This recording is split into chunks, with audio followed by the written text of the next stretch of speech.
Selamat pagi sahabat belajar, kita berjumpa kembali di seminar online yang diselenggarakan oleh Indonesia Belajar. Indonesia Belajar adalah sebuah media untuk belajar yang berisi motivasi, inspirasi, dan pengetahuan tentunya dari para narasumber terbaik di Indonesia. Hadir dalam platform mobile aplikasi yang sahabat pembelajar bisa langsung download di Google Play Store maupun di Apple App Store. Dan sahabat pembelajar juga bisa klik di website kita di indonesiabelajar.id, atau bagi Anda yang memiliki Instagram, boleh langsung melakukan follow pada Instagram kami di indonesia_belajar.id, dan melakukan follow juga pada Instagramnya Pak Halim di @halimciang. Bagi Anda yang memiliki Facebook, boleh juga melakukan like pada Facebook fanpage kami di indonesiabelajar.id, dan kami telah membuat juga sebuah grup WA khususnya untuk Pak Halim. Jadi bagi sahabat pembelajar yang belum masuk ke dalam grup WA tersebut, boleh untuk masuk ke dalam grup WA tersebut dengan memberikan nomor WA di dalam chat room. Oke, perkenalkan sahabat pembelajar, nama saya Jessica yang akan memandu seminar online kita pagi hari ini. Sahabat pembelajar, seperti biasa, hari Senin pagi kita awali minggu ini dengan menghadirkan Bapak Halim Siang. Beliau merupakan co-founder of Free Institute Center for Fitness Excellence, promotor hidup sehat yang bermisi mengajak, mengedukasi, dan mencerahkan sebanyak mungkin orang untuk hidup sehat lebih awal dalam upaya mewujudkan kualitas hidup lebih baik dan usia harapan hidup lebih lama. Wah, luar biasa sekali. Tentunya beliau sudah hadir di tengah-tengah kita. Kita sapa dulu. Selamat pagi Pak Halim, apa kabar Pak? Selamat pagi Bu Jessica, syukurlah keadaan saya baik. Semoga Bu Jessica, sahabat pembelajar dan teman-teman di Indonesia belajar juga dalam keadaan yang baik. Amin. Tetap semangat ya Pak ya. Iya dong. Oke, karena besok adalah hari untuk mulai puasa ya. Nah, jadi hari Iya. ini tema seminar online kita hari ini adalah strategi nutrisi optimal di bulan puasa. Wah, luar biasa sekali nih. Cocok. Hmm. Oke, puasa religi memberikan tantangan fisik, lapar dan haus untuk menjual spiritual bagi umat yang menjalankan. Tetapi berpuasa juga adalah kesempatan yang sangat baik untuk memulai serangkaian kebiasaan sehat untuk diteruskan setelah kemenangannya diraih. Nah, jadi sahabat pembelajar, hari ini kita akan bahas mengenai strategi nutrisi optimal di bulan puasa. Jadi sahabat pembelajar jangan keluar dulu sebelum selesai. Dan untuk Anda yang ingin bertanya, Anda bisa langsung tulis saja di chat room ini pertanyaannya. Nanti pada saat sesi tanya jawab kita akan bahas dan bacakan langsung dengan Pak Halim. Dan apabila nanti masih ada waktu, sahabat pembelajar boleh melakukan raise hand untuk langsung bicara dengan Pak Halim. Nah, oke. Pak Halim sepertinya sudah tidak sabar lagi nih untuk membahas tema kita hari ini. Bagaimana nih Pak penjelasan mengenai strategi nutrisi optimal di bulan puasa? Silakan Pak Halim. Ya baik, makasih Bu Jessica. Saya izin untuk share screen dulu, jadi biar kelihatan. Supaya ada struktur aja ya, sahabat pembelajar Bu Jessica. Sebenarnya saya sekali lagi izin untuk sharing aja apa yang saya ketahui, tapi tentunya mohon maaf apabila ada kesalahan. Karena saya sendiri belum pernah menjalankan puasa Ramadan, jadi saya tidak tahu caranya atau rasanya. Yang saya pernah jalankan adalah puasa intermittent fasting. Tentunya pasti perbedaan yang paling mencolok adalah tentu di pergeseran waktunya. Kalau di intermittent fasting saya bisa uh, menyiasati dengan dan bahkan menentukan sendiri jam puasa saya berapa lama, saya kapan mau buka, saya kapan mau selesai makan, kemudian mungkin saya juga dimudahkan dengan masih bisa minum air. Sementara dalam puasa Ramadan tentunya beberapa hal tersebut tidak dimungkinkan karena memang tujuannya adalah justru untuk mengasah uh, mental atau bahkan kemajuan spiritual melalui menahan lapar dan haus. Dan lapar ini mungkin banyak yang tidak bisa mengatasinya dengan baik. Tapi tentu hausnya itu yang mungkin menjadi tantangan pertama. Tantangan kedua tentunya adalah banyak yang bilang gara-gara puasa malah jadi lebih gemuk gitu ya. Padahal atau bahkan bilang setelah Lebaran, saat bulan puasa malah berat badannya bisa naik atau bahkan bisa turun sebentar tapi setelah Lebaran naik lagi. Itu jadi satu hal yang yo-yo. Padahal tujuannya baik. Misalnya yang pertama adalah menggunakan momentum puasa untuk bisa menurunkan berat badan karena ceritanya akhirnya harus mengendalikan lapar, supaya makanan bisa dibatasi, sehingga akhirnya mungkin berat badan bisa turun. Tapi pada saat yang sama, ternyata hmm, strateginya mungkin kurang tepat, sehingga akhirnya saat Lebaran merasa sudah berhak me, apa ya, menikmati kemenangan, merayakan kemenangan, akhirnya terjadilah pelampiasan. Bisa pelampiasan itu berat badannya naik lagi. Dan bahkan mungkin beberapa marka kesehatannya juga tidak membaik. Gitu. Nah, kenapa tidak kita gunakan momentum puasa Ramadan untuk justru merasakan nih apa yang sebenarnya uh, kurang dari pendekatan nutrisi kita sehingga akhirnya ada beberapa kebiasaan baru yang sudah terbentuk saat sebulan ini justru bisa kita bawa terus sampai tidak hanya dilakukan di bulan puasa tapi juga terus-terusnya. Jadi saya mau izin nih untuk sahabat pembelajar ya, saya sendiri tentu di sini bukan dalam kapasitas yang tinggi untuk membahasnya, tapi saya merasa tertarik untuk berdiskusi gitu. Kira-kira masukan yang saya sampaikan di beberapa slide ini untuk hari ini, apakah bisa diterapkan atau mungkin bisa sahabat pembelajar yang sahabat muslim ya untuk kita coba lebih pertajam lagi atau perbaiki. Ya, kita bahas bersama ya. Jadi objektifnya kalau kita bilang mungkin visi dan misi. Nah, kira-kira visi dan misi kita hari ini apa? Visi kita adalah untuk mewujudkan ibadah puasa yang sukses ya, yang menjadi momentum menambah kebaikan diri, terutama dalam hal kesehatan fisik. Gitu. Tentunya objektifnya adalah berdiskusi di sini. Cara untuk mewujudkan visi itu ya adalah dengan berdiskusi, membahas strategi asupan nutrisi dan pola gerak yang optimal saat menghadapi tantangan berubahnya jadwal makan di bulan puasa. Ya mungkin sorry ini kalau tidak salah ketika yang kurang sedikit ya di bulan Ramadan maksudnya. Nah sekarang saya mengambil jadwal puasa hari pertama sebagai salah satu contoh ya. Ini kebetulan di Jakarta atau di waktu Indonesia Barat, jadi sahabat pembelajar yang ada di waktu Indonesia Tengah dan Timur bisa nanti menyesuaikan. Tapi idenya adalah kira-kira seperti ini. Kalau kemarin saya baca juga, waktu dimulainya puasa itu adalah saat memasuki salat insya ya. Kemudian saat berbuka adalah lebih kurang saat maghrib. Nah, tantangannya adalah tentu apa yang dikonsumsi saat berbuka dan planning acquiring the food ya atau perencanaan kita terhadap bagaimana mendapatkan makanannya. Apakah itu mempersiapkannya diri sendiri atau pesan online atau bahkan seperti dulu kita ya sudah nongkrong nih ngabuburit nongkrong di warung dengan makanan yang sudah dipesan misalnya dari jam 6-nya ya kemudian atau bahkan dari jam 5.30 nih gitu udah duduk aja mantengin atau misalnya melihat makanannya selama setahun sambil mungkin main HP ya saya nggak tahu ya tapi kira-kira mungkin seperti itu ya ada lebih kurang 3 metode lah ya jadi mempersiapkan sendiri di rumah pesan online ya atau bahkan mungkin ya nongkrong di misalnya rumah makan warung atau restoran. Kemudian apa yang dikonsumsi misalnya saat sahur. Kemudian bagaimana perencanaannya juga kita akan coba bahas ya sedikit banyak hari ini. Kapan kalau berolahraga kapan ya olahraganya apa dan berapa lama dan mengapa nanti saya akan sampaikan juga mengapa saya kira-kira mengusulkan waktu-waktu tertentu untuk olahraga.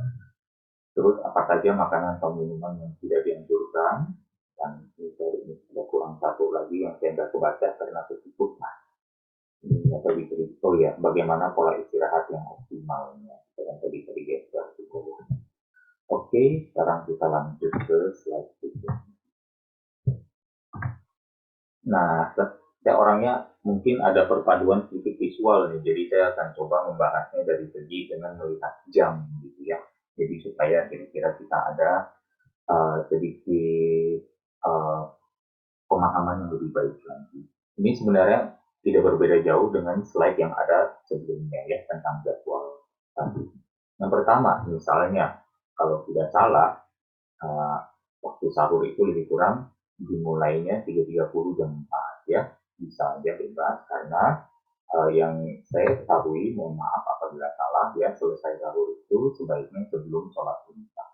Jadi berarti kalau dilihat tadi jamnya 4.56, hampir pukul 5 ya, jam 4.56 sudah harus mulai melakukan sholat imsak, berarti selesai sahurnya sudah perlu misalnya dari jam 4.30 gitu. Supaya mungkin ada kegiatan lain ya, mungkin mau cuci piring dulu, membersihkan masalah dulu ya, atau bahkan mungkin mau mempersiapkan diri dulu, membersihkan diri dulu sebelum sholat ya.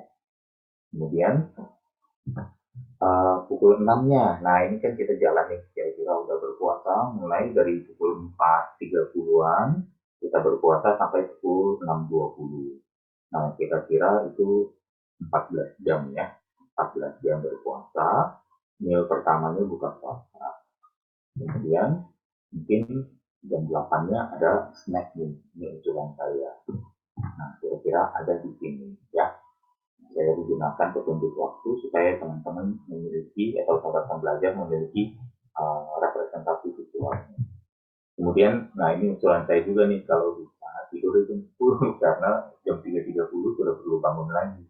Hardly lebih kurang hanya 5 jam, 5,5 jam atau 6 jam tidurnya ya. Jadi puasa atau tidak makan tidak minumnya lebih kurang 14 jam, kemudian tidurnya ada di lebih kurang 6 jam. Kira-kira mungkin seperti itu. Kalau memang ada tambahan, mohon disampaikan saja di chat ya, atau di nanti respon. Nah, terus ini yang pertama dulu nih, apa yang dikonsumsi saat berbuka dan sahur ya. Berbuka, nah ini urutannya sedikit berbeda dengan yang sahur ya. Ini usulan saya aja. Yang berbuka ini karbonya duluan, kalau sahabat pembelajar lihat ya. Kalau di sahur ini karbonnya belakangan. Ya. Nah, karbonnya apa? Misalnya mungkin membuka dengan beberapa buah kurma dulu, ya, atau sendok makan madu, dan konon madu katanya pakai sendok kayu, jangan sendok metal, ya, jangan sendok logam. Gitu. Kemudian, menurut saya sih mungkin baiknya sholat dulu. Jadi setelah sholat maghrib selesai, baru misalnya meal berbuka ya. Meal berbukanya karena sudah ada karbo atau berbukalah dengan yang manis ya, makanan-makanan yang dianjurkan, berarti jatah karbonya sudah berkurang. Jadi di saat mealnya saat makan itu lebih dominan sayur dan protein, sayur dan lauk maksudnya ya. Kemudian di sahur, meal sahurnya justru dahulukan dulu sayur dan protein.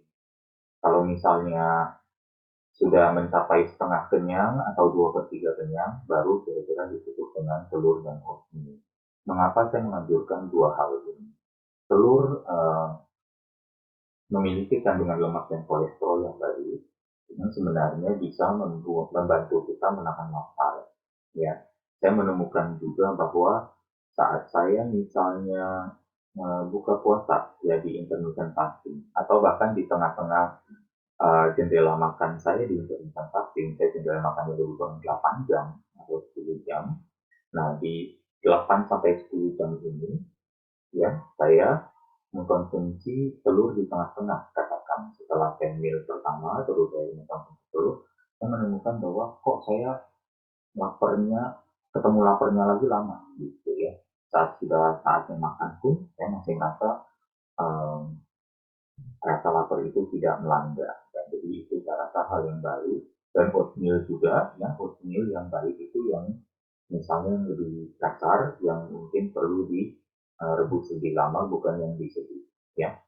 Nah itu oatmeal mengandung yang namanya serat tak larut atau serat mungkin larut ya, yang namanya beta-glukan. Beta-glukan ini menurut studi bisa membantu juga untuk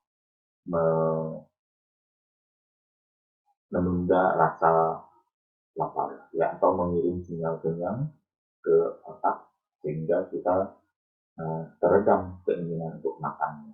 Jadi ini adalah untuk menyiasati ya, untuk sahabat pembelajaran muslim yang mau menghadapi bulan puasa nanti, agar saat menahan laparnya mungkin lebih baik dengan menutup sahur dengan telur dan ini. Itu hanya usulan saya, coba bisa dibuktikan benar atau tidak.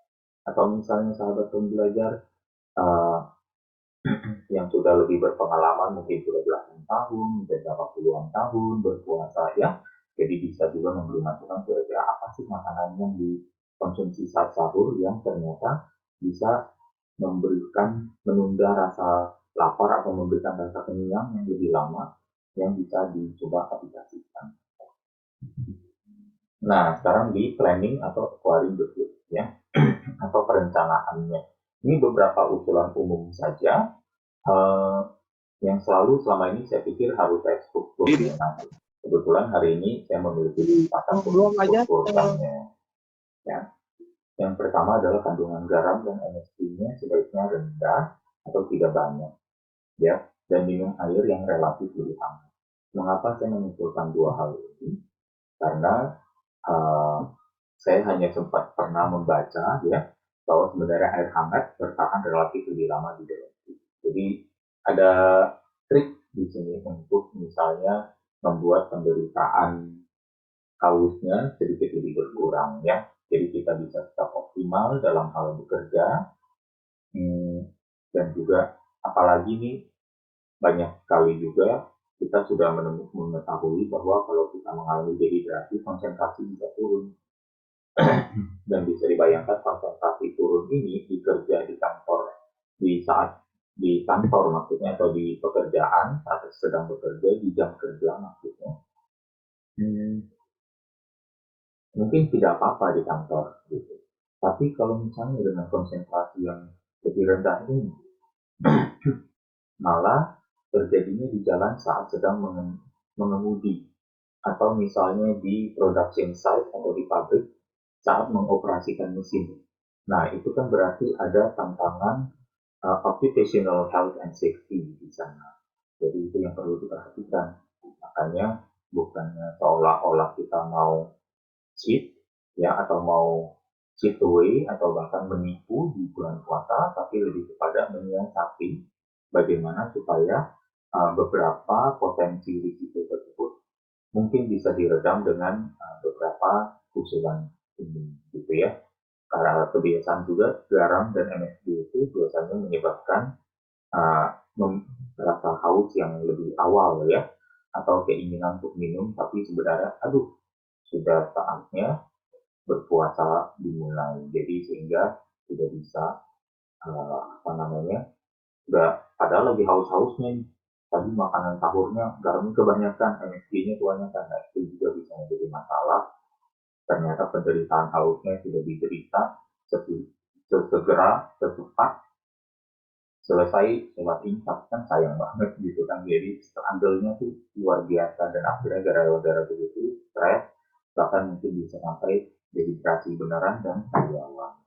Nah itu jadi beberapa hal yang bisa kita coba untuk hindari atau kurangi ya. Semoga usulan ini masih sesuai nih, tidak melanggar dari peraturan yang ada ya. Nah, usulan kedua adalah perbanyak porsi protein dan sayur. Ya, kembali lagi dengan peluang misalnya jendela makan yang mungkin agak unik di sini. Kalau di intermittent fasting kita bisa menggunakan jam tidur sebagai tambahan jam untuk kita berpuasa. Gitu. Tapi justru di saat bulan puasa ini, jam makannya, jendela makannya, di dalamnya itu ada jam tidur.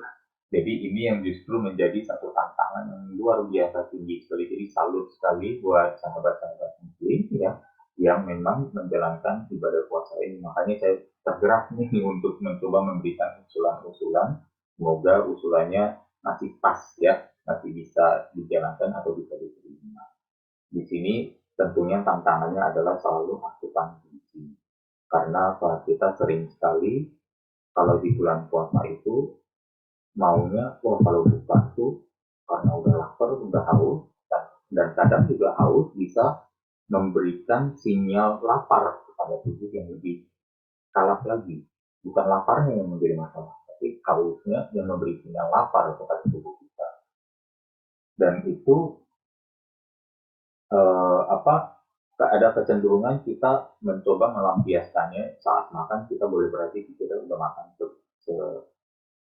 ada apa yang ada yang tersedia saja. Padahal nanti kita kalau ketemunya lagi dengan oh ya mau masak yang cepat aja, kembali lagi kita di Indonesia demi bisa mempersiapkan masakan atau makanan dengan cepat, cara masaknya biasa langsung ke gorengan dulu karena minyak panas, makanan cepat matang, cepat makan. Ya, jadi tidak buang waktu. Nah, mengatasnamakan tidak buang waktu, kita menggunakan cara metode masak menggoreng yang justru akan menurunkan atau merusak banyak sekali komponen gizi yang ada dalam makanan. Nah, di sini berarti kita coba untuk dari penyajiannya kalau bisa juga dalam menggoreng kita kurangi. Kenapa? Kembali lagi ya, ada unsur panas, ada unsur gurih di sana dari makanan yang digoreng, sehingga membuat kita cenderung lebih mudah haus. Kemudian belum inflamasinya, ya, belum ternyata nutrisi yang rusak dan tidak terserap dengan baik. Padahal kalori yang masuk sudah banyak.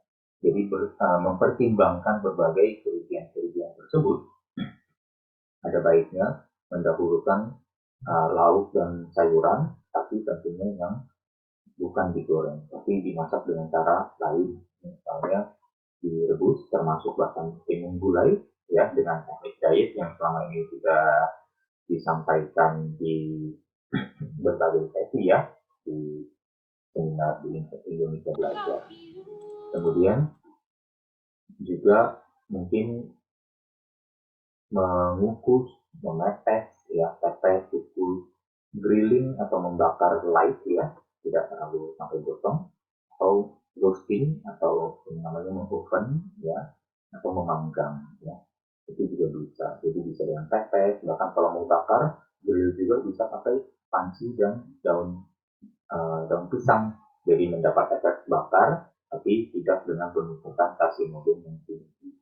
Jadi itu adalah beberapa hal untuk tetap menjaga makanan enak, makanan saat berbuka maupun sahurnya enak, dan juga masih memiliki asupan nutrisi yang baik.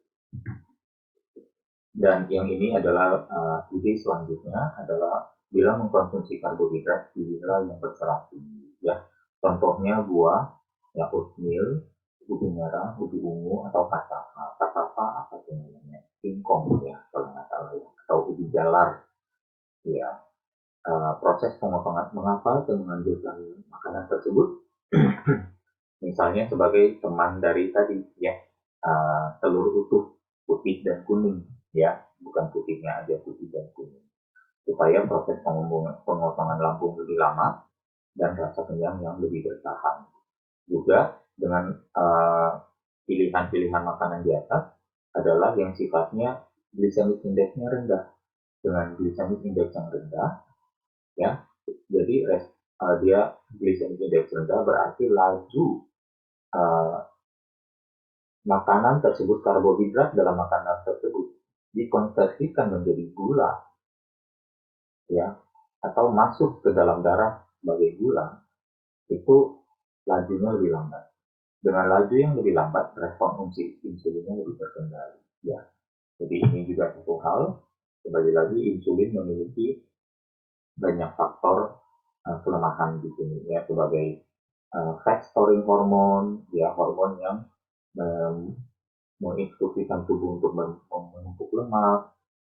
Insulin juga adalah hormon yang bahkan associated dengan inflamasi atau peradangan sel, dan bahkan karena insulin yang spike-nya tinggi, karena pilihan karbohidrat yang kurang baik dan terjadi crash, bahkan menimbulkan kita takut, ngantuk, tidak bersemangat, mager atau tidak produktif, dan nafsu makan cepat kembali. gitu. Karena begitu gula darah turun, asosiasinya tubuh adalah mengalami hipoglikemi yang berarti ingin makan lagi gitu. Karena kondisi tubuh hanya mungkin mengasosiasikan penurunan kadar gula dalam darah sebagai satu hal sudah saatnya makan. Jadi pilihan makanan yang saya usulkan di sini ya, atau usulan dalam slide ini bisa membantu untuk kita bertahan kenyang lebih lama. Dan selanjutnya nih, batasi hal-hal yang menyebabkan gangguan pencernaan dan susah tidur. Beberapa di antaranya kafein, makanan pedas, dan bahkan di sini kalau saya boleh usulkan juga satu lagi yang saya perlu tuliskan sebenarnya adalah mungkin susu, ya. Susu karena kita secara orang Asia lebih dari 90% orang Asia itu tidak pencernaannya tidak mudah mengurai gula atau karbohidrat dalam susu yang namanya laktosa, sehingga sering banget disampaikan sebagai lactose intolerance ya. Nah itu merupakan satu gangguan pencernaan yang sebenarnya bisa kita cegah hanya dengan tidak mengkonsumsinya ya. Nah sementara kafein hubungannya dengan membuat kita menjadi lebih terbangun dan alert dan akhirnya jadi susah tidur. Padahal jam tidur yang di bulan puasa relatif mungkin lebih teratur ya. Jadi kita perlu coba siasati di sana. Dan makanan-makanan pedas. Nah kembali lagi makanan pedas itu juga kalau misalnya kita konsumsi ya biasanya gangguan lambung juga ya karena sekarang pola jam makannya sudah bergeser gitu. Jadi hal-hal seperti ini bisa kita batasi dulu. Nanti ya kalau setelah Lebaran ya mau kembali ke konsumsi kafein sudah mungkin tidak menjadi masalah. Kemudian jaga kesegaran makanan juga. Nah ini berhubungan nih dengan misalnya kalau kita berbicara memasak makanan, usulan saya juga kalau misalnya untuk mempersingkat atau membantu kita lebih efisien dalam mengatur bahkan budget dan waktu untuk makan adalah dengan masak sekaligus. Kalau mau memasak atau berbuka puasa dengan makanan yang kita masak sendiri ya, kita memasaknya sekaligus, baik itu sayur maupun lauk. Nah, jadi untuk sekalian dimakan pas juga waktu dengan sahurnya. Nah, tapi waktu sahur yang membedakan adalah sayurnya tidak dipanaskan lagi, lauknya masih bisa, gitu ya. Atau mungkin lauknya sedikit, lauk dan sayur sedikit agak sudah adem ya, tidak dikulkas kan ya, karena masih segar, relatif segar, tapi minimal mungkin nanti sayurnya di nasinya, nasi merah atau oatmealnya atau di telurnya tadi yang hangat ya. Jadi mempersiapkannya juga lebih lebih tidak terburu-buru dan lebih singkat, efisien, tapi nutrisi yang diterima tubuh juga optimal. Nah itu beberapa usulan saya saja. Unless misalnya sahabat pembelajar merasa oh ya udah saya nggak ada waktu, saya pesannya online gitu. Nah kalau saya pesan makanan online untuk berbuka puasa, berarti mungkin sebelum tidur, ada masa sebelum tidur itu bisa untuk mencoba memasak dulu supaya jadwal atau jatah tidur tidak terganggu atau masih mendapatkan porsi yang konsisten gitu ya. Kemudian bila memungkinkan siapkan beberapa hal ini, misalnya probiotik ya mau suka apel ya, probiotik misalnya yogurt. Nah tadi katanya susu nggak boleh, ini yogurt kenapa boleh gitu ya. Perbedaannya adalah yogurt karena sudah ada mengalami proses fermentasi melalui probiotik, keberadaan beberapa kultur bakteri di susu tersebut, bakteri-bakteri tersebut sebenarnya mengkonsumsi laktosanya dan mengurainya menjadi jenis gula yang sudah lebih friendly atau lebih nyaman untuk lambung. Jadi sehingga bisa membantu kita juga. Probiotik dan cuka apel memiliki level pH yang cukup rendah, yang berarti sifatnya cukup asidik. Asidik ini Kalau cuka apel misalnya 1 sendok makan dicampur dengan 50 sampai 100 ml air. Kalau probiotik misalnya yogurt cukup misalnya 1-2 sendok makan juga. Nah, tujuannya apa? Untuk membantu tubuh kita, ada asupan asam yang nanti membantu tubuh kita memproduksi banyak enzim ya untuk uh, membantu kita dalam pencernaan makanan. Nah, ini dia yang justru trik lagi nih, gitu. Berarti konsumsinya kapan?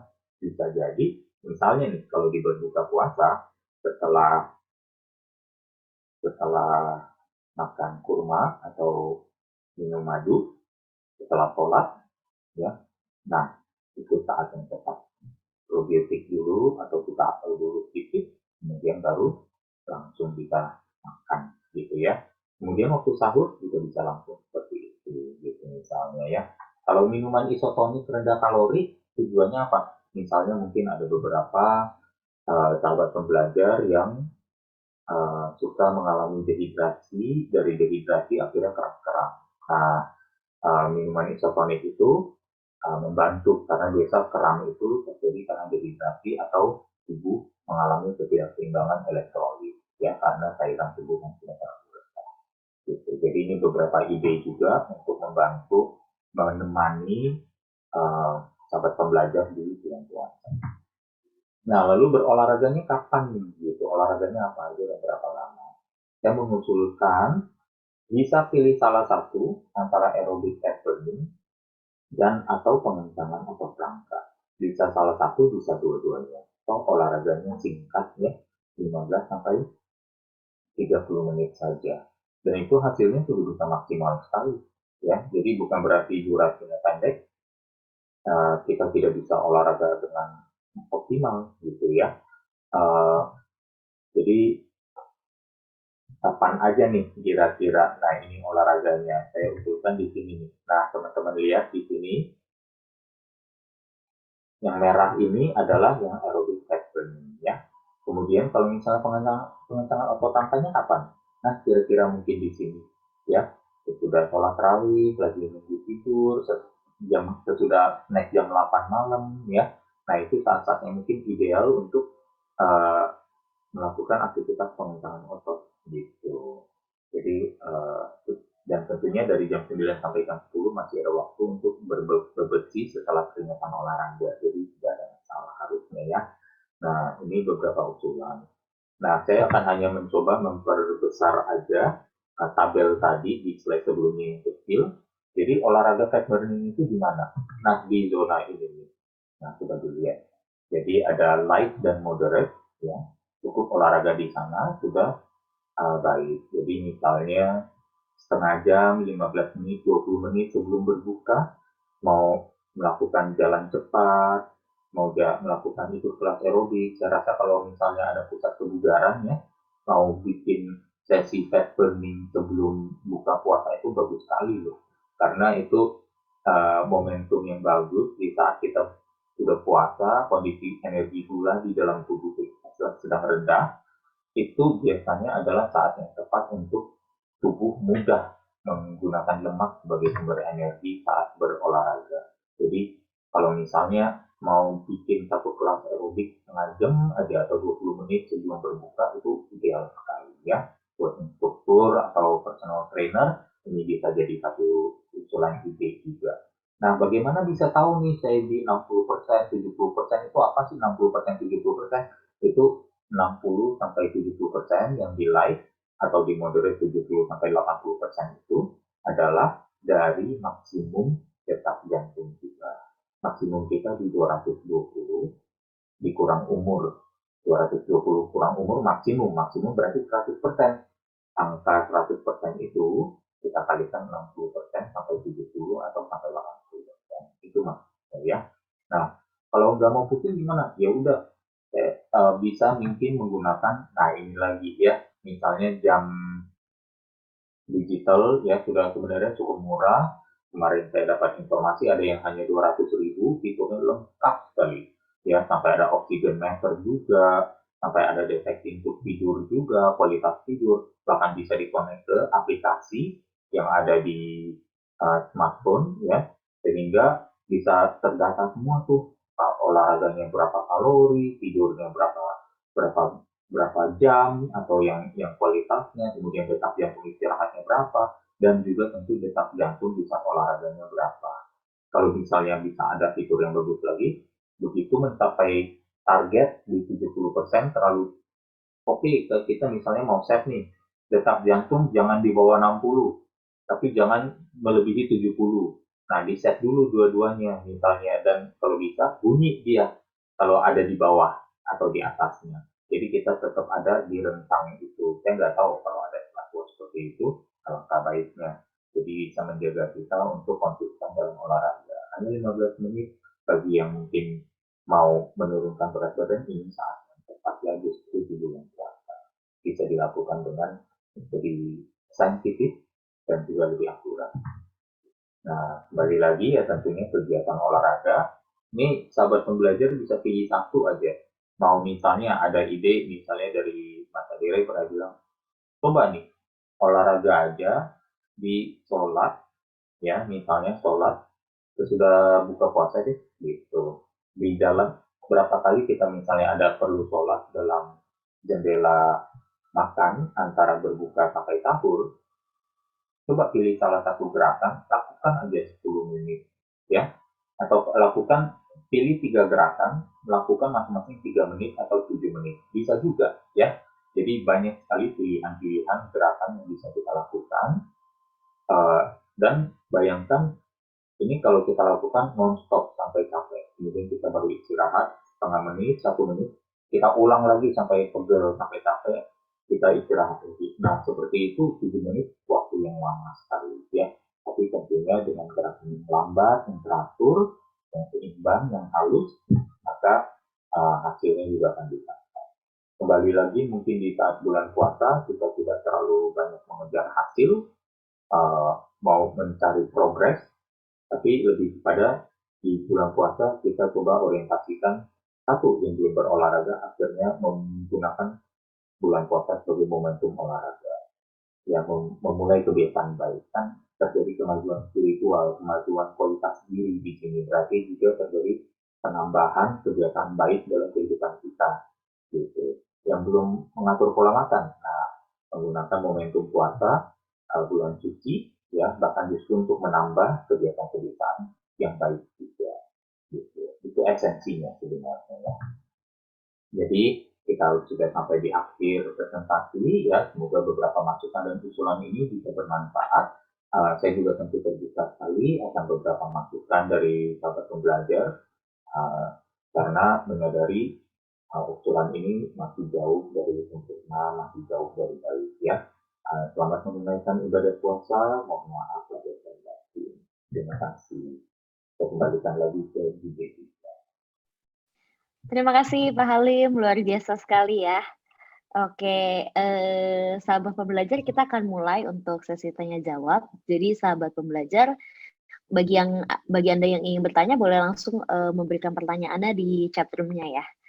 Oke, sebelum itu Pak Halim, untuk kan banyak ya memang orang-orang jika berpuasa itu dia pasti akan lemas gitu ya. Terkesannya lemas badannya. Nah, apakah olahraga-olahraga yang tadi Pak Halim sampaikan itu dapat membuat orang-orang yang berpuasa itu tidak lemas, Pak Halim?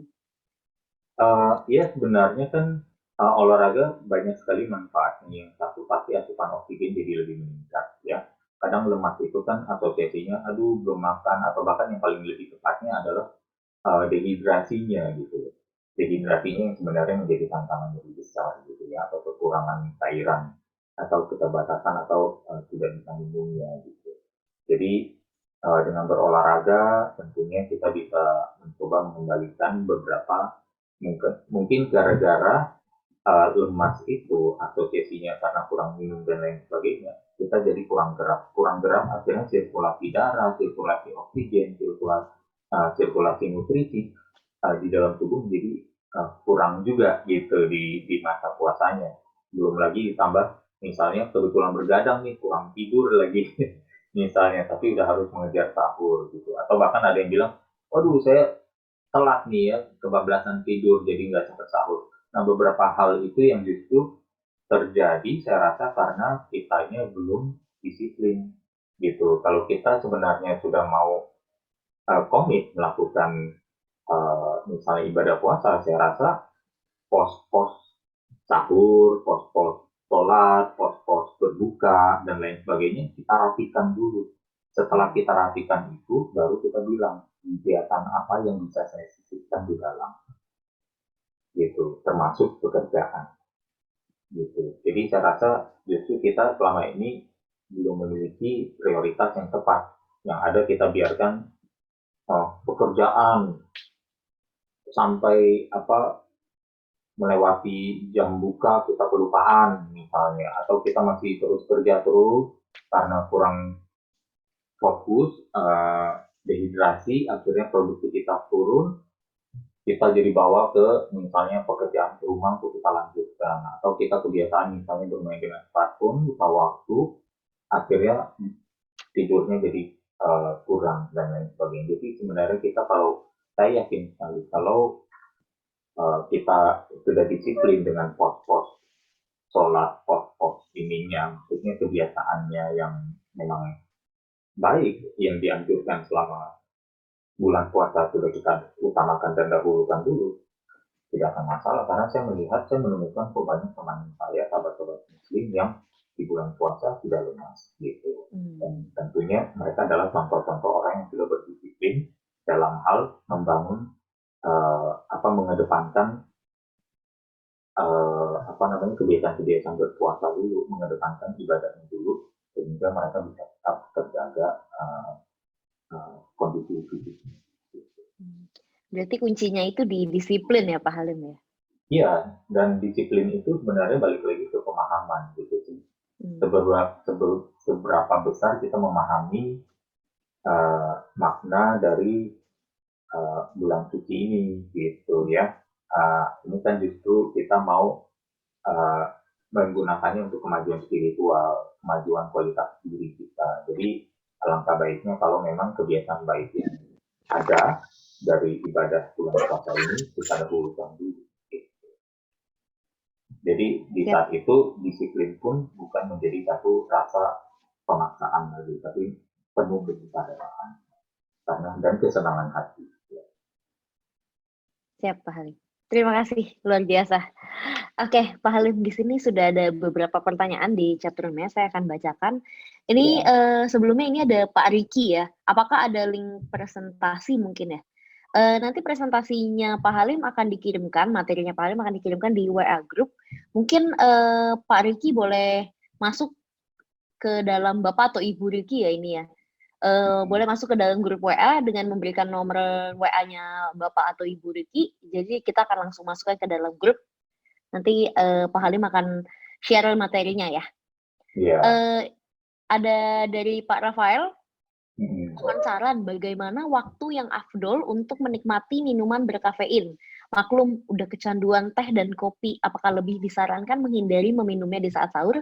Terima kasih. Ya, minuman-minuman tersebut cenderung memang menimbulkan bersifat diuretik ya, teh dan kopi karena kandungan kafein dan teaninnya cenderung bersifat diuretik, artinya apa? Menguras air dari tubuh kita ya, entah itu melalui kinerja ginjal yang sedikit lebih aktif dan lain sebagainya.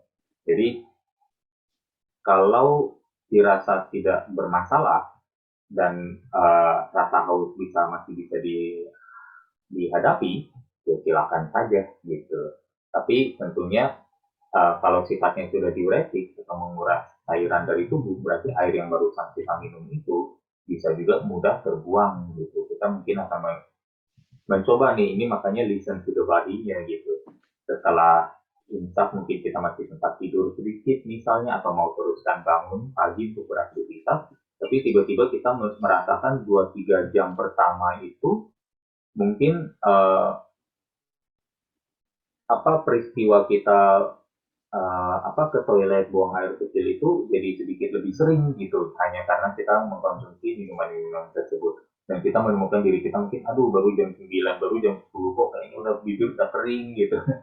Ya, nah itu yang mungkin bisa Pak Rafael coba eksperimenkan sendiri. Kalau misalnya saya minum kopi, Pak Rafael minum kopi di saat sahur, kira-kira dampaknya seperti apa? Kalau minum teh saja, kira-kira dampaknya seperti apa? Dan kalau tidak minum, dampaknya seperti apa? Gitu ya. Jadi bisa coba, karena sebenarnya kalau bilang kecanduan teh dan kopi itu kan hanya asosiasi kita sendiri juga, ya. Kalau ternyata bisa dilepas, kenapa tidak? Bahkan kalau boleh saya misalnya nih mengajukan satu cara pandang baru. Bagaimana dengan merokok? Padahal justru merokok itu nilai apa ibaratnya kadar candunya mungkin lebih tinggi daripada teh dan kopi ya, gitu. Udah jelas sifatnya adiktif dan sudah diakui bersifat adiktif. Nah, itu bisa dari sahur sampai ke berbuka selama 14 jam nggak merokok. Berarti nggak ada masalah sebenarnya. Jadi buat saya bahkan sebenarnya sekalian aja, kalau 14 jam bisa kenapa nggak 24 jam, kalau 24 jam bisa kenapa nggak 30 hari gitu, kenapa nggak selama bulan Ramadan kita begitu. Kalau udah begitu udah selama bulan Ramadan tidak merokok, ngapain balik ke merokok lagi setelah lebaran gitu. Sekalian aja berhenti total. Itu justru satu momentum yang baik untuk menghentikan kebiasaan-kebiasaan buruk, dan momentum baik namanya bulan suci. Justru bulan suci itu nilainya ada di situ gitu cara saya. Makanya kita apa, is a holy month. Kalau bulan yang suci kita tambahkan yang baik dan kita kurangi yang tidak baik. Dan kemudian apa yang kita dapatkan dari peningkatan kemajuan kualitas itu kita teruskan dong, gitu kan. Dan kan nggak mungkin kita hanya sekedar oh ya hanya menahan lapar dan haus dan kita maknai bulan suci hanya sebatas kita. Saya rasa itu bisa membantu menyemangati para.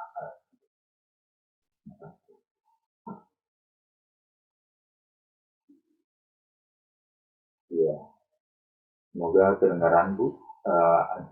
Ada yang saya sudah menggunakan perangkat baru, Ya. apa ada yang apa merasa suara saya masih kecil?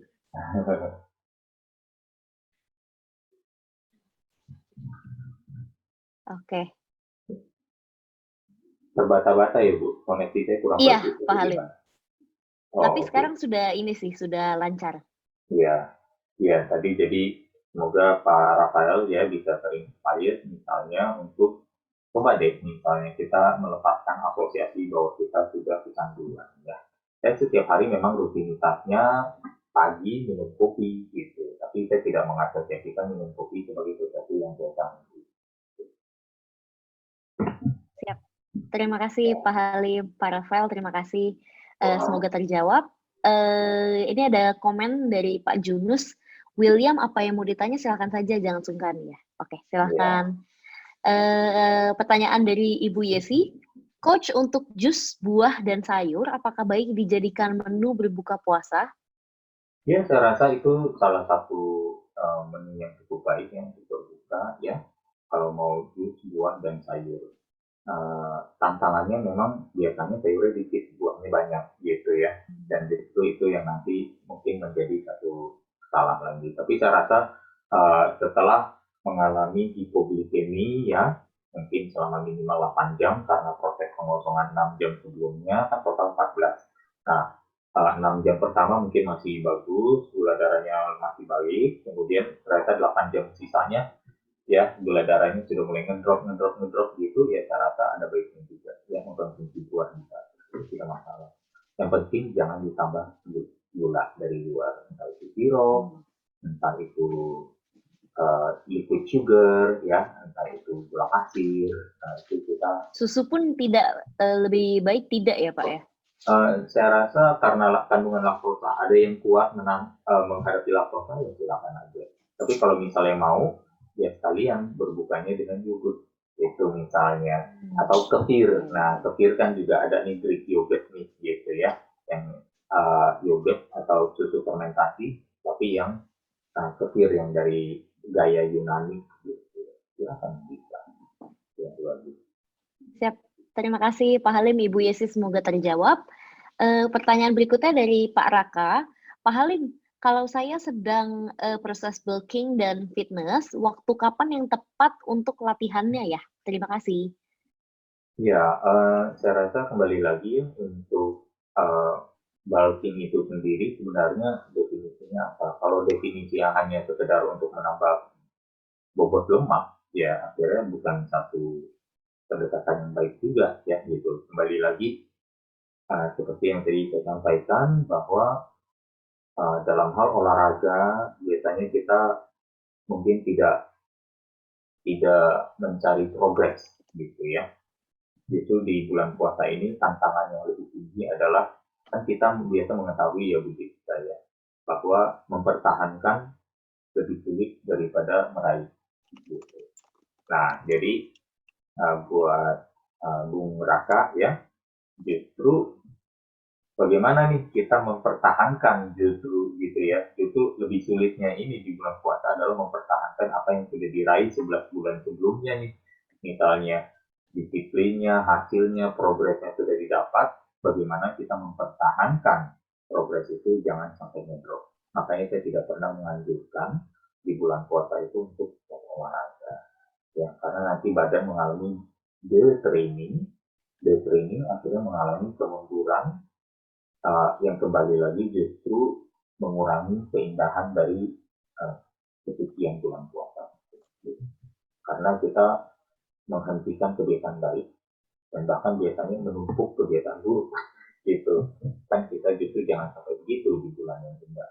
Kita justru lakukanlah yang terbaik. Siap. Terima kasih Pak Halim. Pak Raka, semoga terjawab ya. Kita lanjut lagi ke pertanyaan Bapak Axel, Bapak atau Ibu Axel, menambahkan pertanyaan di atas tentang bulking. Bagaimana ya pengaturan pola makannya juga? Terima kasih. Ya, terima kasih Pak Axel, alumni Rain Institute juga. Ya, Wah, luar tadi biasa. tadi slide-nya sudah ada tentang pengaturan pola makan, ya lebih kurang usulan makanannya seperti apa juga.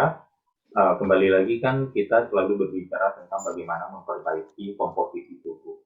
Kalau naik berat badan atau bulking itu atau bulking itu asosiasinya naik berat badan atau penambahan size otot, ya uh, itu selalu pasti biasa hubungannya dengan angka di timbangan.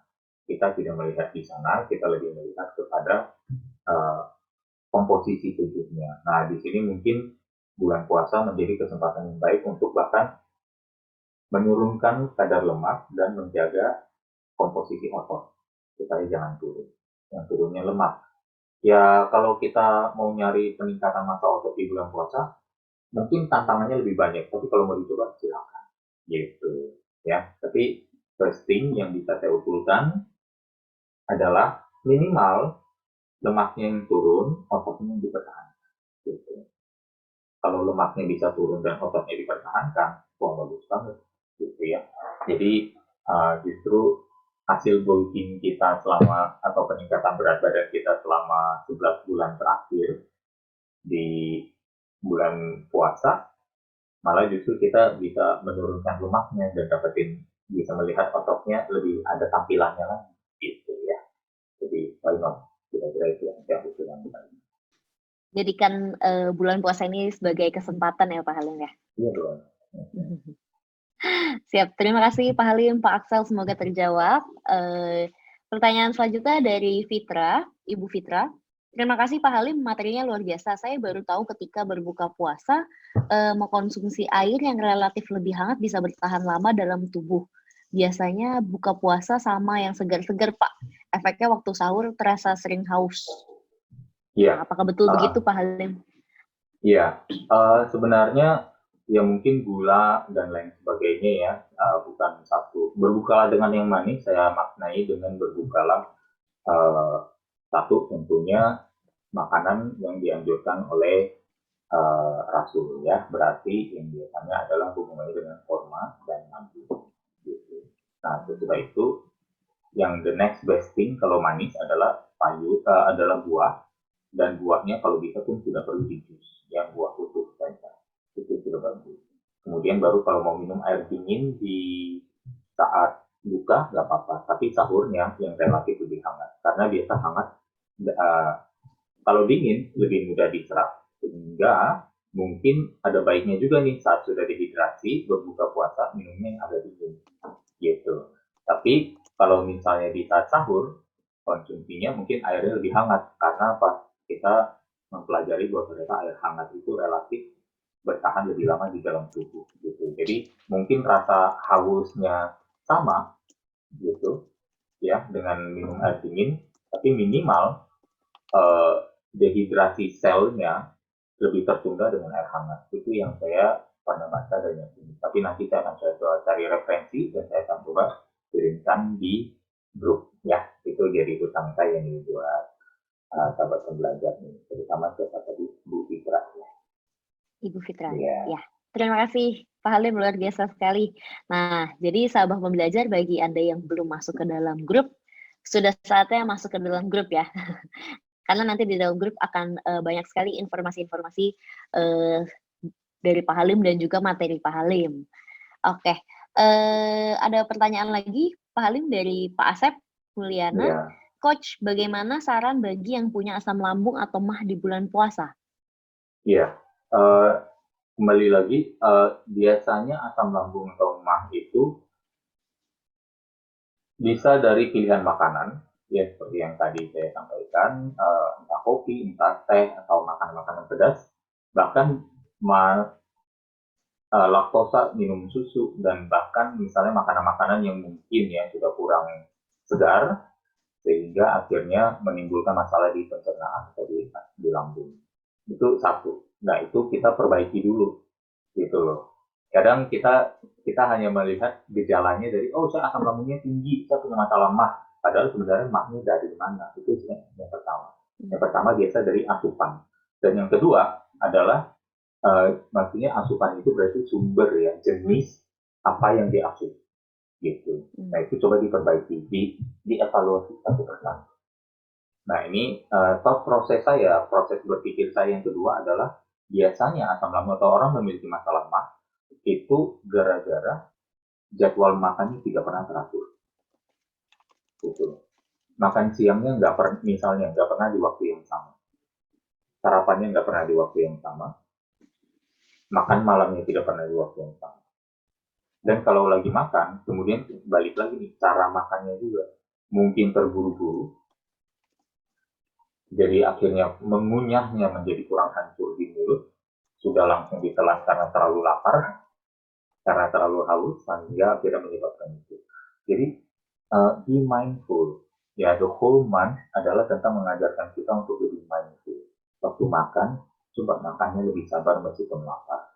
Gitu. Dikunyah jangan terlalu terburu-buru supaya makanannya juga hancur. Gitu.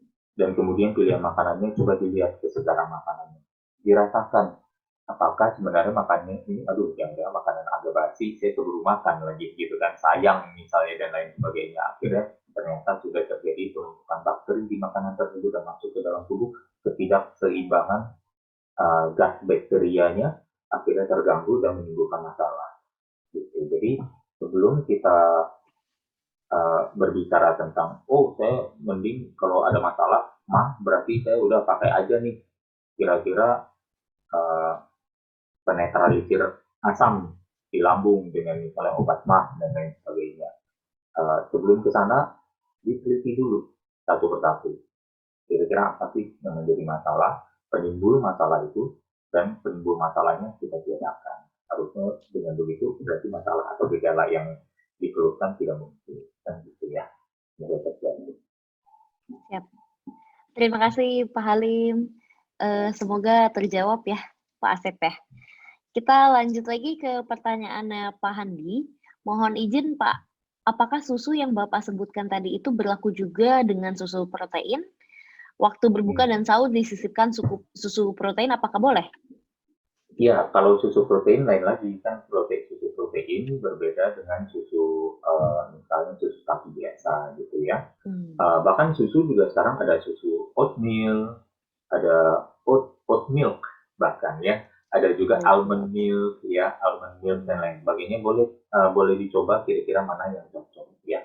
Kalau misalnya susu protein itu biasanya memang laktosanya sudah dibuang ya. Pak Handi juga sahabat di institut nih, ya alumni juga. Jadi berbuka dengan susu protein boleh saja, baik-baik saja. Atau bahkan jadi snack yang jam 8 tadi bagus juga. Ya. Jadi tidak ada masalah. Bahkan misalnya untuk menambah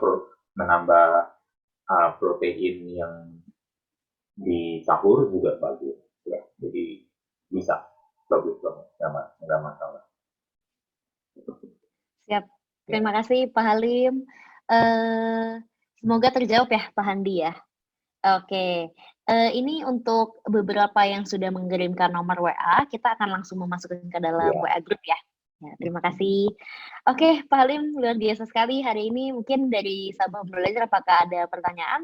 Apabila tidak ada pertanyaan lagi, kita akan tutup untuk sesi kita hari ini. Semangat untuk besok berpuasanya ya, dan juga berolahraganya tentunya. Oke, terima kasih banyak Pak Halim atas pencerahannya pagi ini, dan terima kasih juga sahabat pembelajar telah hadir di tengah-tengah kita di seminar online kita hari ini. Jangan lupa untuk memberikan nomor WA bagi sahabat pembelajar yang belum masuk ke dalam WA group. Nanti materi Pak Halim akan di-share juga ke dalam WA tersebut, dan kita bisa berjumpa lagi di minggu depan di hari yang sama dan jam yang sama. Kita awali minggu kita dengan Pak Halim. Ya, oke. Terima kasih sekali lagi. Terima kasih Pak Halim dan juga sahabat pembelajar. Salam sehat, salam luar biasa. Terima kasih. Ya, makasih. Terima Selamat kasih kok. berpuasa Terima kasih, Pak Halim. semuanya. Terima kasih, Ya. Kak Jessica. Terima kasih. Terima kasih Pak Halim, luar biasa sekali. Terima kasih Bu Jessica. Terima kasih tim Indonesia Belajar. Terima kasih Coach Halim. Terima kasih semuanya. Ya, pada Agung ya, ikut terus.